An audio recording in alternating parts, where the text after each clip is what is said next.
Welcome back to Building Modular Dreams. I'm Andrew Copley from AJC Modular, and this is episode 4 of season 2. Today we're diving into a subject that's top of mind for so many people, especially young couples and singles who feel like the traditional property ladder has been pulled up behind them. We're talking about how modular homes can be a secret weapon for first home buyers. Now, I say secret weapon because for a lot of buyers, getting into the market feels like going into battle. Prices are through the roof, deposits are bigger than ever, and building costs are unpredictable. But there's an alternative path that doesn't involve living in your parents' basement forever. It starts with thinking differently about what a home can be and how quickly you can make it happen. And of course, I'm joined by our sales manager and resident larrikin, Mark Byers. Mark's as Aussie as a meat pie at the footy. He might even say fair dinkum once or twice today, and he knows modular homes inside out. G'day, Mark. G'day, Andrew. I'll take the meat pie comparison as a compliment. And absolutely, mate. Before we go any further, just a quick reminder, none of what we're talking about today is personal financial advice. We're sharing our experiences, case studies, and general information. Everyone's circumstances are different, and you should speak with a qualified professional before making any major decisions. But what we can do is paint a picture of how people have successfully used modular construction to get onto the property ladder faster and sometimes with less stress. Right, and I want to make it clear that we're not saying modular is the only way or the perfect way for everyone. What we are saying is that modular can solve some of the biggest pain points for first home buyers: affordability, timing, and flexibility. So if you're listening and you're wondering how you're ever going to save enough deposit, this episode is for you. If you're a parent thinking about helping your kids get started, this episode is for you. And if you're an investor looking to partner with younger buyers or offer rent-to-own options, there's something here for you too. Let's start with a reality check about the housing market because we can't talk about solutions without understanding the problem. Over the last decade, house prices have continued to rise in most Australian cities and regions. In some areas, the median price has doubled or even tripled. Meanwhile, wages haven't kept pace, and the cost of living, everything from groceries to petrol, has gone up. For someone in their 20s or early 30s, saving a deposit of, say, 20% on an $800,000 house can feel like climbing Mount Everest in Fonz. And that's before you consider stamp duty, conveyancing fees, building inspections, and all the extras. Exactly. I talk to young people all the time who say, we've been saving for 5 years and we're barely halfway to a decent deposit. In some cases, they're paying more in rent each week than a mortgage would cost, but they can't access that mortgage because they don't have enough deposit or the bank isn't satisfied with their borrowing capacity. It feels like the goalposts keep moving. But here's the thing, you don't necessarily need a 7-figure mortgage to live in a comfortable, modern home. That's where modular homes come in. Right. And I think the first misunderstanding people have is that modular homes are somehow inferior or temporary, like a caravan or a demountable classroom. So let's dispel that myth straight away. Modern modular homes are built to the same building codes and standards as traditional site-built homes. They're strong, durable, and designed to last decades. The difference is how they're built, and in some cases, how they're financed. When you build a traditional house on a slab, all the materials are delivered to your site, and tradespeople come and go for months. Weather delays, supply chain issues, and labor shortages can blow out your timeline and budget. With modular, the building is constructed in a controlled factory environment while the site preparation happens simultaneously. The modules are then transported and assembled on your property. That means less weather risk, less waste, and often a faster build time. Let me jump in there, because one of the most common questions we get from first home buyers is, how much faster? And the answer can be surprising. A typical site-built home might take, 9 to 12 months from breaking ground to moving in, sometimes longer if there are delays. With modular, Once your design is locked in and your planning approvals are sorted, the actual construction phase can be as short as 10 to 12 weeks. In some cases, we've delivered homes to clients within 4 months of their initial design meeting. That speed can save you a lot of money in rent and holding costs. You're not paying rent for months on end while your builder waits for the rain to stop. Yeah, and that's not just a time benefit, it's a financial one. Every extra month you're paying rent or interest on land without a finished house is money you'll never get back. We've seen people cut their total build time in half by going modular. That means they can either move in sooner or rent out their modular property sooner if it's an investment. Either way, it puts money back in their pockets sooner than later.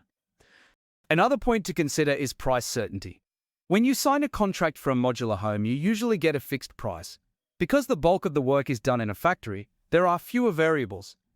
In traditional construction, if the price of materials spikes or if your builder encounters unexpected issues in the ground, your costs can blow out. We've all heard horror stories of budgets increasing by 10 or 20% mid-build. With modular, those surprises are much rarer, and the factories have contracts with suppliers that lock in material costs. And that can be a lifesaver for first home buyers. Imagine saving up a deposit only to be told halfway through your build that you need to find an extra $30,000 because of a delay or a material shortage. That can be the difference between completing your home and having to walk away. Fixed pricing gives peace of mind at a time when every dollar counts. So those are some of the reasons modular homes make sense from a timing and cost perspective. Now, there's another huge advantage we need to talk about: flexibility. Most people buy a house thinking it will suit them for years, but life happens. Families grow, kids leave, parents move in, job locations change. With modular construction, you can add or reconfigure modules as your needs evolve. It's like playing with life-size Lego. This can be particularly powerful for first-home buyers because you can start small and add on later when your budget allows. I think this is a good point to share a real example. Do you remember that young couple from Sunshine Coast, Sarah and Tom? They were in their late 20s, had been saving for years, and they were priced out of the detached housing market. They bought a small block on the outskirts of town and came to us because they wanted something affordable but future-proof. We designed a 2-bedroom modular home with an open-plan kitchen and living area. The whole house was 80 square meters, plenty for the two of them. The cost, including site work and all finishes, was around $240,000. Yeah, I remember them well. They were really clear that they wanted to start a family in the next few years, but they didn't want to stretch themselves financially right away. So we left space on the site plan for another module. 2 years later, after their first child was born and they'd saved up a bit more, we added a 3rd bedroom and a 2nd bathroom. That module slotted in seamlessly because the home was designed for expansion. The new module cost around $80,000, and the installation took a couple of weeks. Compare that to having to sell your house and buy a bigger one or do a major renovation with a traditional builder. Exactly. And what I love about their story is that they weren't locked into a huge mortgage from day one. They started with a smaller loan, got comfortable with their repayments, and then expanded when their income and family grew. This incremental approach can be a game changer for people who feel like their only option is to sign up for a 30-year mortgage that stretches them to the limit. Another advantage for first-timers is that in many states and territories, first-home buyers can get grants or stamp duty concessions. These can often be applied to modular homes as long as they meet the size and occupancy requirements. And because modular homes are considered real property, not mobile homes, they can be financed with a normal home loan. Some banks are still wrapping their heads around the process, but more lenders are coming on board as modular becomes mainstream. There are brokers who specialize in this space and know which lenders are comfortable with prefabricated housing. Good point. I've seen buyers combine a first homeowner grant with a family guarantee. For instance, mum and dad might own a property and agree to use part of their equity as security for the modular home loan. That way, the kids don't need as big a cash deposit. The parent's guarantee can be released once the loan is paid down or the property value increases. Of course, there are risks and legal considerations with any guarantee, so talk to a professional. But it's another tool in the kit. And let's not forget about shared equity or rent-to-own models. I've worked with investors who build a modular home on their property and then rent it to a first home buyer with an option to purchase down the track. A portion of the rent goes towards a deposit, and after, say, 5 years, the tenant has the option to buy the home outright. It's a way of giving someone a foot in the door without them meeting a massive lump sum upfront. Again, these arrangements need clear contracts, but they show how flexible modular can be. I think that's one of the biggest takeaways from this episode. There isn't just one way to get into the market. Modular homes open up a spectrum of possibilities, from building a tiny home on mum's back paddock, to adding a module to an investment property, to creating a community of small homes with shared amenities. The key is to match the design and financing strategy to your goals and comfort level. Let's talk about some of those strategies in detail. When it comes to funding, the first question people ask is, how do I actually pay for this? We touched on grants and guarantees, but let's break down the main options. The most common is a conventional home loan. Most lenders require a deposit, typically 10 to 20%, and they'll release funds in stages. With modular, the payment schedule might look a little different because the home is built off-site. You might have a deposit payment, a progress payment when the modules reach certain completion milestones, and a final payment upon installation. Your lender will inspect the factory in site to ensure the modules meet standards before releasing funds. Yeah, and one thing to be aware of is that some lenders still see modular as slightly higher risk, not because the houses are inferior, but because they're less familiar with the process. They might ask for more documentation or a slightly higher deposit. That's changing though. As more modular homes are delivered, lenders are seeing that they hold their value and perform as well as traditional builds. A good broker can help you navigate which lenders are modular friendly. Another option is a construction loan. These are similar to normal home loans, but release funds in stages. The bank pays the builder directly at each stage: foundation, framing, lock-up, and so on. For modular, those stages might be factory completion and on-site installation. Construction loans often have interest-only payments during the build, which can ease cash flow. Once construction is finished, the loan typically converts to a standard principal and interest loan. Then there's the option of using equity from another property. If mum and dad have paid off their home or have significant equity, they might refinance to release cash for a modular build on their block. Or you might have an investment property with equity you can tap. I know one family that had a holiday unit on the coast. They refinanced it, used the cash to build a 2-bedroom modular home in their backyard for their daughter, and then rented out the holiday unit to cover the repayments. Creative, but it worked. You mentioned earlier the rent-to-own model. I want to expand on that because it's becoming more popular. In this setup, an investor or family member builds a modular home on their land. A first-time buyer, let's call her Jess, moves in and pays rent that's slightly higher than the market rate. A portion of that extra rent goes towards a deposit, which accumulates in an account held by the investor. After, say, 5 years, Jess has enough deposit to buy the modular home at a pre-agreed price. She either buys the house and relocates it, or she purchases the house and a portion of the land. It's a way of building equity gradually while living in the property you intend to own. That model can also work with group developments. Imagine a rural property where an investor installs 4 or 5 modular homes. Each home is rented to a separate family or individual under a rent-to-own agreement. Over time, the tenants buy their homes, and the investor recoups the investment plus a return. It's not for everyone, but it's a creative way to help multiple people into home ownership while generating income. Just make sure you have clear contracts and work with professionals. For first-home buyers who want to keep things straightforward, there's always the old-fashioned savings plan. It might sound boring, but living frugally for a few years, working extra shifts, and funneling every spare dollar into your deposit can still be the most effective path.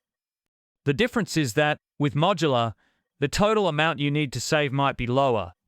Instead of needing $160,000 for a deposit on an $800,000 house, you might need $40,000 for a $200,000 modular build. That's still a challenge, but far more achievable for many people. And because the build time is shorter, there's less time for the market to move against you. Let's talk about government incentives.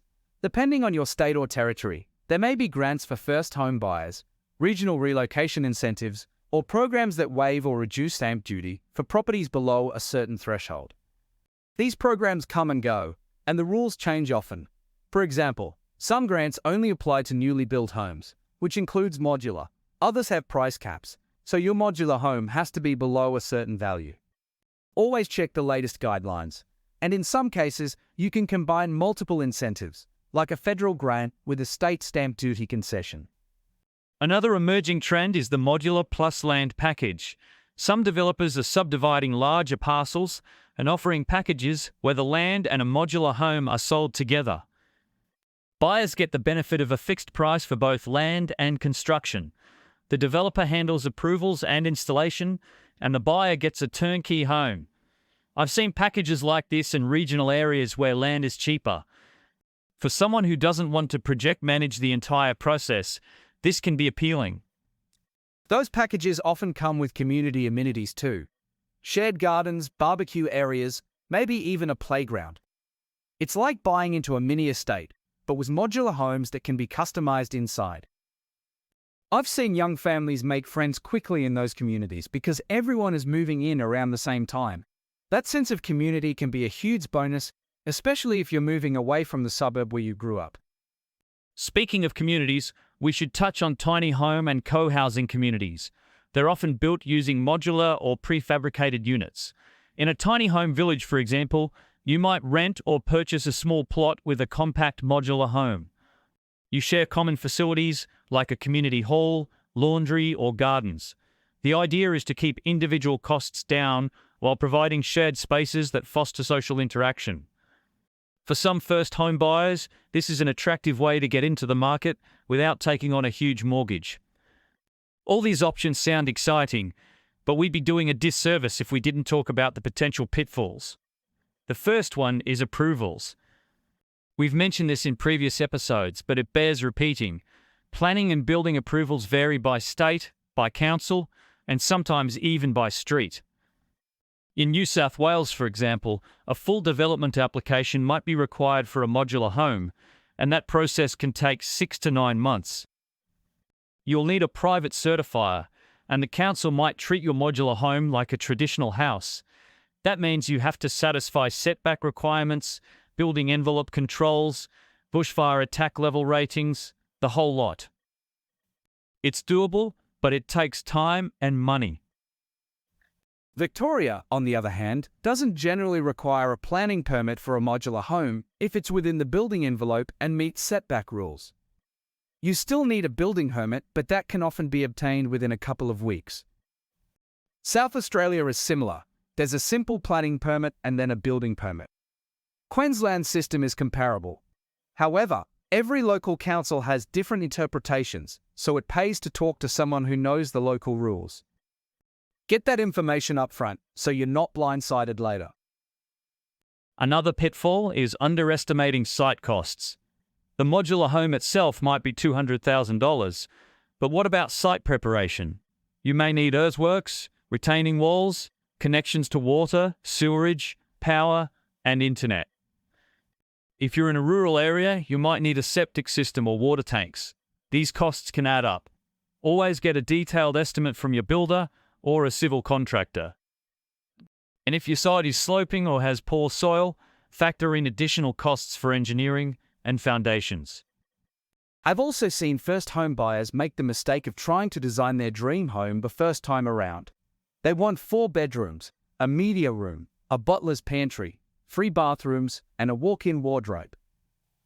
That's great if you can afford it, but if you're struggling to save a deposit, focus on what you need now and plan for what you might need later. Modular makes it easy to add on. Start with what fits your budget and lifestyle today. You can always upgrade later. And there are some intangible pitfalls too, like the emotional pressure of comparing yourself to friends or family who bought traditional homes. It's easy to feel like you're behind, or that a modular home is somehow less legitimate. But at the end of the day, the goal is to have a safe, comfortable place to live that you own. There's no one-size-fits-all solution. I've seen people build a modular home as their first step, and then later sell it, move it, or use it as a secondary dwelling when they build a larger home. It's a step on a journey, not the final destination for everyone. Okay, let's shift gears and talk about the fun stuff, design and lifestyle. If you're building your first home, you probably have a Pinterest board full of ideas, but you might also have a limited budget.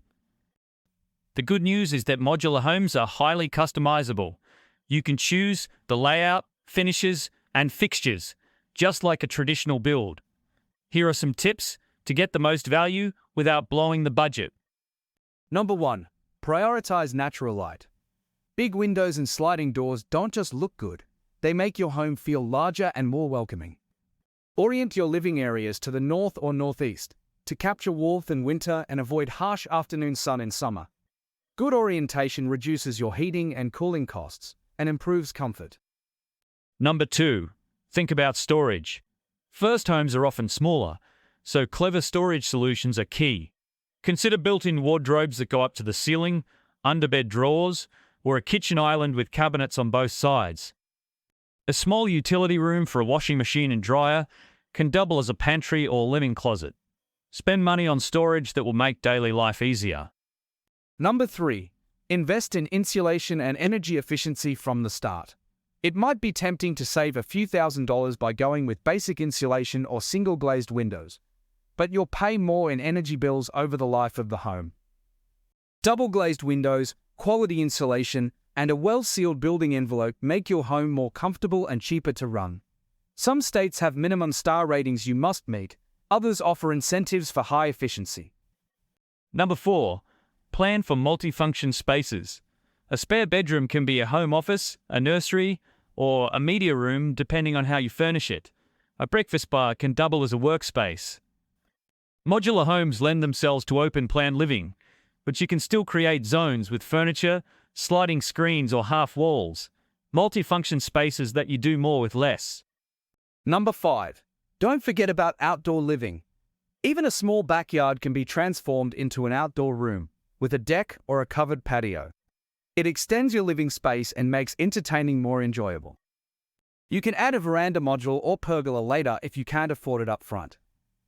And number 6, please pick a color scheme that you love, but that's also neutral enough that you won't hate it in 5 years. I've seen people choose bright purple kitchens because they were fun, and 6 months later they're repainting. Spend time with samples. Use that design studio we talked about in episode 1. Come and play with combinations until you're confident. And remember that you can splurge on one feature, like a beautiful tile splashback, while saving on something else. That's the beauty of modular. You can customize without breaking the bank. We've had clients who went for high-end finishes in the bathroom, but chose more affordable flooring in the bedrooms. Or they upgraded the kitchen appliances but kept the cabinetry simple. It's about knowing where to invest and where to save. On the lifestyle side, one of the most important considerations is location. A smaller modular home on a block, closer to work, family and amenities, might be more valuable to you than a larger house 2 hours away. Think about how you'll spend your time. Do you need a backyard for pets or kids? Do you want to be near public transport? Modular gives you the flexibility to choose the block first and design the house to fit it. And don't underestimate the value of community. When you're a first home buyer, you might be moving into a new area where you don't know anyone. Look for developments or suburbs where there are other young families or professionals. Join local groups, attend markets and events. Feeling connected makes a big difference in how much you enjoy your new home. I want to mention pets because they're part of the family for many people. If you're planning on a dog or a couple of cats, make sure your modular design includes durable flooring and easy access to the yard. You can even design a mudroom or a pet wash area in your laundry.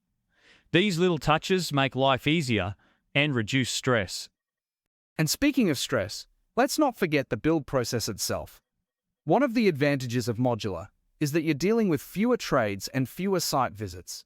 But that doesn't mean it's completely hands-off. You still need to make decisions about finishes, sign off on plans, coordinate with your bank and builder, and be available for site inspections. It's a lot, but it's manageable, especially compared to managing a traditional build. At this point, you might be thinking, that all sounds great, but can regular people really pull this off? The answer is yes. And to prove it, we've gathered a few more stories from clients who were first home buyers and you used modular construction to get on the ladder. Let's start with James and Liv. They were both 27, living in Brisbane, and tired of renting. They didn't want a huge mortgage, but they didn't want to wait another 5 years either. They bought a block of land about 40 minutes out of the city for $150,000. They approached us with a tight budget, around $200,000 for the house. We designed a 3-bedroom, 2-bathroom modular home with a simple but modern aesthetic. The final cost was $210,000. They moved in 6 months after signing their contract, thanks to the quick factory build and a smooth approval process. Their mortgage repayments were actually lower than what they had been paying in rent. Today, they have a comfortable home, and they've already built up equity as property values have increased. Then there's Anna, a single mum in her early 30s. She was living with her parents after a relationship breakdown and wasn't sure how she'd ever afford a house on her own.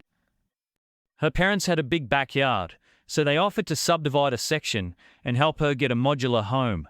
She used her savings and the first home owner grant to fund a small 2-bedroom build. It was about 60 square meters, but every inch was used efficiently. The cost was around $180,000. Anna now lives independently. Her son has his own room, and she's paying off a manageable mortgage. Her parents love having her close, and because the house is detached, everyone still has privacy. Another interesting one is a group of 3 friends who decided to build a triplex of modular units on a block near Geelong. They couldn't afford individual blocks, but together they bought a 600 square metre lot and split it into 3 200 square metre parcels. Each of them built a 1-bedroom modular home. They applied for first home grants individually, pooled their resources for site works, and shared the cost of the driveway and services. Each home cost around $170,000. They moved in within 5 months. They now live next door to one another, share a communal garden, and have equity in a property they couldn't have afforded alone. It's a creative approach that's becoming more common. It almost sounds like a reality show. 3 friends building houses next to each other. But it's a smart strategy. They're not just renting together, they're investing together. And because modular homes are relocatable if need be and relatively affordable, the risk was manageable. They could sell the entire site later or move their homes individually.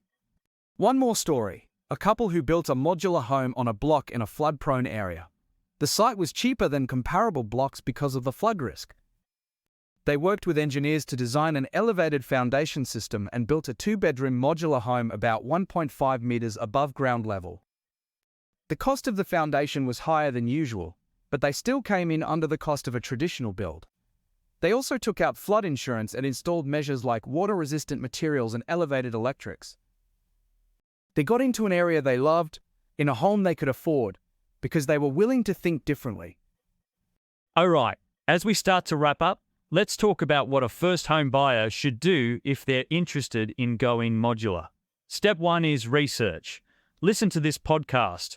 Read case studies, visit modular builders' websites. Get familiar with the process. Step 2 is to get your finances in order. Save as much deposit as you can, reduce debt, and talk to a broker or bank about your borrowing capacity. Step 3 is to explore blocks of land or family land options. Talk to your local council about planning rules. Step 4 is to meet with a modular builder to discuss designs, costs, and timelines. Ask questions, lots of questions. Step 5 is to commit. Once you sign a contract, you'll start making decisions about colors, fixtures, and fittings. Enjoy that process. It can be stressful at times, but it's also a chance to create something that's uniquely yours. And remember, it doesn't have to be perfect right away. You can start with a basic design and add modules later. You can change out flooring down the track, upgrade appliances, or build a carport when you have more cash. The key is to get started. Real estate values historically trend upward over time. The longer you wait, the more prices can climb. Getting your foot in the door, even with a modest modular home, can be the springboard to future opportunities. And because we've thrown a lot of information at you, here are a few quick-fire tips. Think location first. A great house in the wrong spot won't make you happy. Look for areas with growth potential, good schools, and amenities. Know your numbers. Use spreadsheets. Factor in not just the house costs but site works, approvals, fees, rates, and ongoing maintenance. Get professional advice. Talk to a financial advisor, a solicitor, a town planner. Don't rely on generic advice from friends or forums. Stay flexible. Life changes. Design a house that can change with you. Don't box yourself into a layout you'll outgrow in 2 years. Enjoy the journey. Building your first home is stressful, but it's also incredibly rewarding. Celebrate the milestones, like the day your modules arrive on site. We had one client who brought champagne and camp chairs and watched the crane lift their home into place. They said it was one of the best days of their life. All right, that's a wrap on episode 4 of Building Modular Dreams. We've covered a lot of ground, from the state of the housing market to financing, design, pitfalls, and real-life stories. If there's one takeaway, it's that getting on the property ladder is still possible, but you might have to think outside the box. Modular homes offer a way to enter the market sooner, with more certainty and flexibility. They're not a magic wand, but they are a powerful tool. And, as always, if you have questions or you want to share your own experiences, please reach out. We'd love to hear from you. Yeah, and remember, this is just the beginning. There's a lot more to say about modular living, and we'll be back with more episodes soon. Thanks for listening. Tell your friends, your family, anyone who's struggling to get into the market. And if you're in or around Canberra, come and see us at our display centre. We've got our Burleigh, Barossa and Waratah models fully staged, plus our VR experience and design studio.